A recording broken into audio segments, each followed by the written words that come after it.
What's happening, guys? What's going on? YouTube, you guys have tuned into Rules for Rebels. The topic of today's video is, can you still make money blogging?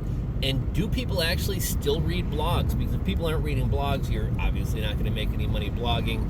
So that's what we're going to be talking about in today's video. I'm going to keep this video pretty brief, at least pretty brief for my channel. I got a couple of burritos here, and I'm heading home and I want to eat. So this one isn't going to run too long. But people are interested in making money, right? People are interested in creating income outside of a 9-to-5 job. People are interested in creating multiple revenue streams. And this has been kind of a trending thing and a popular thing amongst people for a while now, right? But even more so with the whole virus thing going on, a lot of people are laid off from work. A lot of people got a lot of time on their hands. A lot of people are starting to realize that no job is safe, no industry is safe. This is affecting even industries that you would never think in a million years would be affected. Healthcare workers are getting laid off. You know, industries that you would never think even during a recession would experience any trouble are experiencing trouble. So there's a lot more people now looking to make money online. And one of the cool things about blogging and affiliate marketing, which in a lot of ways are kind of one and the same, obviously there's other ways you can make money blogging. You can sell ad space, you can sell solo ads, you can run AdWords. You know, there's a million ways to make money blogging, but kind of lost my train of thought there. But you guys kind of get the point there, right? But one question I see popping up a lot is like, do people even still read blogs? Are blogs even still a thing? And I get it, right? Blogs were kind of like a 2000 to 2010 kind of thing. You know, I think blogs and forums kind of had their heyday, and it was kind of before social media or even in the early days of social media. You know, I don't really remember the 90s necessarily that much, but you know, at some point the internet was like very niche and only kind of like nerds or people really into tech were into the internet. And then at some point the internet became like really kind of mainstream. And then there was kind of a window where, you know, way back in the day, in order to have a blog or a website or a forum, you had to be fairly technical. You had to be pretty good with the internet. And then there kind of became a period where it was fairly easy for even somebody who wasn't super tech savvy to set up a blog. And during this time, social media and YouTube weren't really out to where they were kind of a distraction or better than blogs.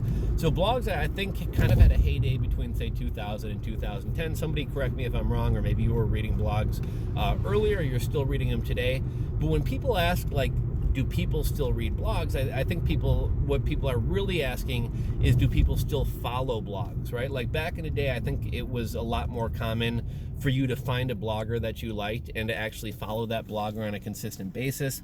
And this kind of got me thinking, like, are there any blogs that I actually follow and read on a regular basis or subscribe to, you know, get notifications of new posts? And there really aren't any today. I can think like years and years back, there was a blog called The Art of Manliness.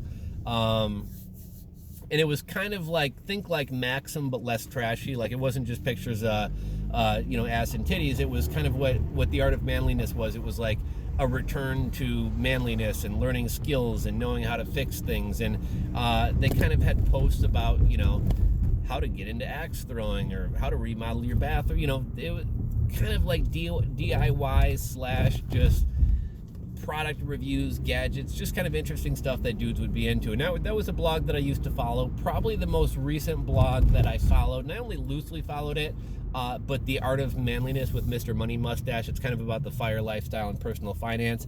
That's probably the most recent blog from within the past couple of years that I actually followed.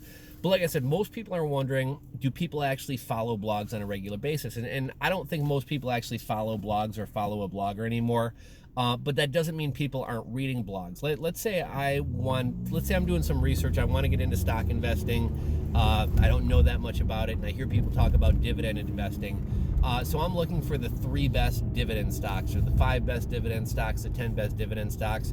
I'm going to Google that, and there's a very good chance that I'm going to stumble on a blog where a blogger wrote a post about the 10 best dividend stocks, and I'm going to wind up reading his blog. Now, is there a small chance that I may wind up subscribing or bookmarking that blog and going back and checking it on a regular basis because I really like the guy's writing style or I really like the information that he has?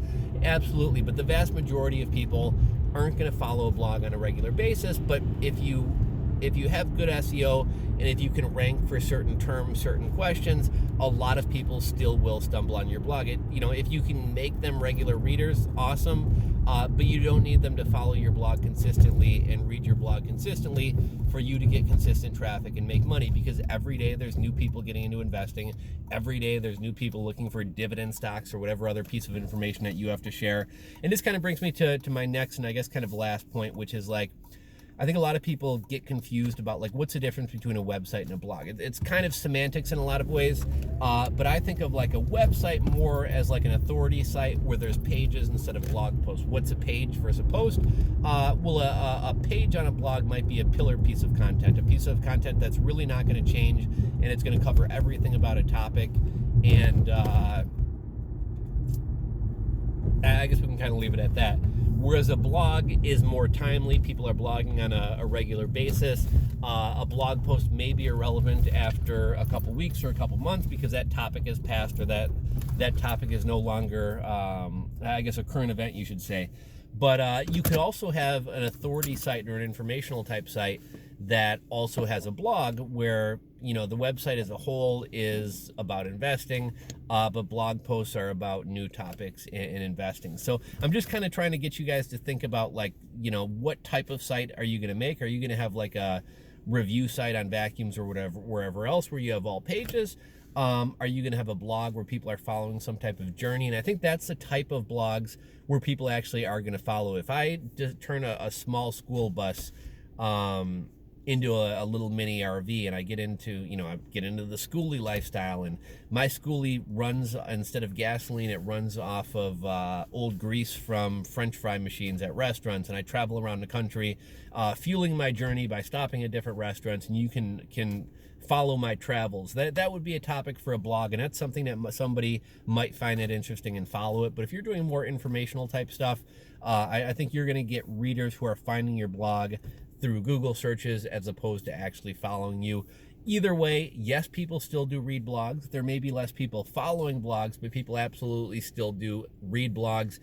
You can actually still make money blogging, still make money off affiliate marketing, AdSense, selling banner ads on your website. Yeah, it's still a thing. Yeah, it still works. So hopefully you guys, you know, hopefully maybe this inspired somebody who was on the fence about starting a blog or making money online, but was sitting on the sidelines because of that. Hopefully this makes you decide that it is a worthwhile thing to do. But these burritos are smelling good and calling my name, as well as just horchata here. So I'll catch you guys on the next one later.